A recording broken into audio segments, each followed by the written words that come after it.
Pemirsa umat Hindu di Bali kembali merayakan Tumpak Wariga pada Sabtu 31 Agustus 2024. Hari suci ini menandakan bahwa Hari Raya Galungan akan tiba 25 hari lagi. Tumpak Wariga dirayakan setiap 6 bulan atau 210 hari sekali, tepatnya pada Sanicara Kliwon Wuku Wariga.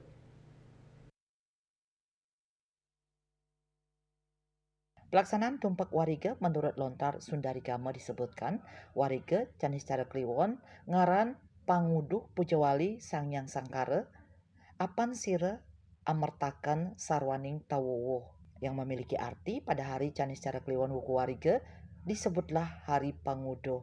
Suatu hari untuk memuja Sangyang Sangkara sebab beliaulah yang menciptakan segala tumbuh-tumbuhan. Ida Resi Agung Bhagawan Dharma Putra Ajnana mengatakan, Tumpak Wariga dilaksanakan setiap Sabtu Kliwon Wuku Wariga untuk memuja manifestasi Ida Sangyang Widiwasa sebagai Dewa Sangkara yang merupakan dewanya dari segala macam tumbuh-tumbuhan. Tumpak Wariga juga sering disebut dengan nama Tumpak Pengarah, Tumpak Pengatag, Tumpak Uduh, atau Tumpak Bubuh. Untuk sarana upacara yang dihaturkan berupa banten dan bubur dari tepung beras. Banten tersebut dihaturkan sebagai wujud rasa syukur kepada Dewa Sangkara, manifestasi Ida Sangyang Widiwasa sebagai Dewa tumbuh-tumbuhan. Bubur tersebut kemudian ditempelkan atau diletakkan pada pohon setelah ditores sedikit sembari mengucapkan sesapan, kaki-kaki nini-nini sarutumuwuh, niki tiang ngaturin bubuh mangdeledang tumbuh subur, malih selain lemeng galungan, mabuah apa nged. Saat mengucapkan nged biasanya diikuti dengan mengetok batang pohon sebanyak 3 kali. Hal itu dimaksudkan agar pohon berbuah banyak sehingga bisa menjadi bekal saat galungan. Berkaitan dengan Hari Tumpak Bubuh, Hari Tumpak Wariga, Tumpak Pengata, Tumpak Pengarah yang jatuh pada Sanicara Kliwon Wuku Wariga. Umat Hindu khususnya di Bali meyakini bahwa pertemuan antara Saptawara terakhir dengan Pancawara terakhir itu diyakini membawa kesucian. Makanya perlu diperingati oleh umat Hindu khususnya di Bali dengan melakukan upacara bebantenan kehadapan khususnya Tumpak Wariga adalah kepada tumbuh-tumbuhan atau lingkungan. Nah, apakah seperti pertanyaan tadi, apakah cukup dengan melaksanakan upacara ritual saja atau mungkin bisa dilakukan dengan konteks yang lain? Mari kita sikapi bersama bahwa setiap hari suci umat Hindu, leluhur kita konsen mengingatkan kepada kita bahwa setiap hari suci itu akan memberikan vibrasi, memberikan peringatan kepada kita bagaimana kita menjalani hidup ini dengan baik. Nah, berkaitan dengan Tumpak Wariga yang jatuh pada hari Sabtu, Wuku Kliwon Wuku Wariga, Sanicara Kliwon, padahal di dalam Sunarigama disebutkan bahwa Sanicara Kliwon Wariga ngaran Panguduh Pujawali Sangyang Sangkara, Apan Sira Amertaning Sarwatumuwuh, kayu-kayuan wenang widi-widanan. Nah, diharankan kita untuk memberikan upacara bebantanan kepada Sarwatumuwuh.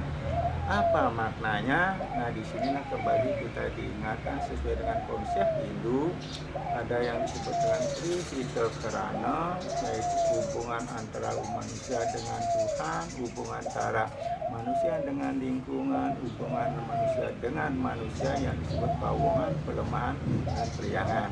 Nah, berkaitan dengan Tumpak Bubuh ini yang berkaitan dengan galungan, kenapa tumbuh-tumbuhan itu perlu diupacarai? Perlu istilahnya juga pohonan ente-entean, karena mulai saat ini Tumpak Wariga itu kita sudah konsentrasi kepada galungan karena 25 harinya lagi akan galungan. Nah, terkait dengan upacara yang dipersembahkan menurut Lontar Agastya, Bhagawan Agastya Prana, di situ disebutkan tidak sama sebenarnya, tidak sama. ada yang harus diaturkan bubur merah, bubur putih, bubur hijau, bubur kuning, dan bubur hitam. Itu kepada semua tumbuh-tumbuhan yang menghasilkan umbi-umbian, yang menghasilkan buah dari batang, yang menghasilkan biji-bijian, yang menghasilkan buah dari bunga, yang menghasilkan buah dari atau yang menghasilkan minyak-minyak harum dan bunga-bunga, itu diaturkan. Nah, berkaitan dengan ukur ini, upakaranya gimana? Inilah umat Hindu meyakini bahwa setiap hari raya suci itu diharapkan melalui kesadaran, mulai mulai ke peningkatan serada, peningkatan pengetahuan, diharapkan konteks upacara atau hari suci itu tidak berhenti di dalam konteks upacara ritual semata. Mari kita tingkatkan kembali, karena dalam konteks sekarang ini kita tidak berhenti di Rupo Karo Kemanten saja ya. Masih banyak yang perlu kita lakukan untuk meningkatkan serada dan bakti kepada umat. Contoh umpamanya berkaitan dengan Tumpuk Warigo, tidak hanya mengaturkan kepada bagaimana kita melakukan kegiatan atau melakukan kewajiban kita yang lebih proaktif. Misalnya dengan Nabi yang melestarikan lingkungan yang berkaitan dengan tumbuh-tumbuhan, melakukan penanaman pohon. Kan tuh banyak ayatnya lain selain kita mengaturkan Banten. Rupa Karo ritual itu memang mutlak diperlukan dalam konsep Hindu. Kenapa? Karena melalui Banten itulah kita mewujudkan bakti kita kepada Ida Sang Hyang Widi Waso. Mari ke depan kita mencari makna yang terkandung di dalam dari setiap upacara yang kita lakukan. Ide Resi Agung menambahkan pelaksanaan Tumpak Wariga agar tidak sebatas ritual semata, namun harus ada implementasi nyata dalam memelihara tumbuh-tumbuhan seperti menjaga lingkungan, penghijauan, dan pemeliharaan secara berkala, karena konsep pelaksanaan Tumpak Wariga ini merupakan penerapan dari ajaran Trihita Karana. Seperti diketahui, Trihita Karana merupakan 3 prinsip hidup untuk mencapai kebahagiaan, yaitu dengan cara menjalin hubungan harmonis dengan Tuhan atau parahyangan, manusia atau pawongan, serta lingkungan palemahan. Pelaksanaan Tumpak Wariga ini erat kaitannya dengan palemahan karena sebagai manusia harus menjaga keharmonisan dengan lingkungan yang dalam hal ini adalah segala jenis tumbuhan. Sukma Bali TV.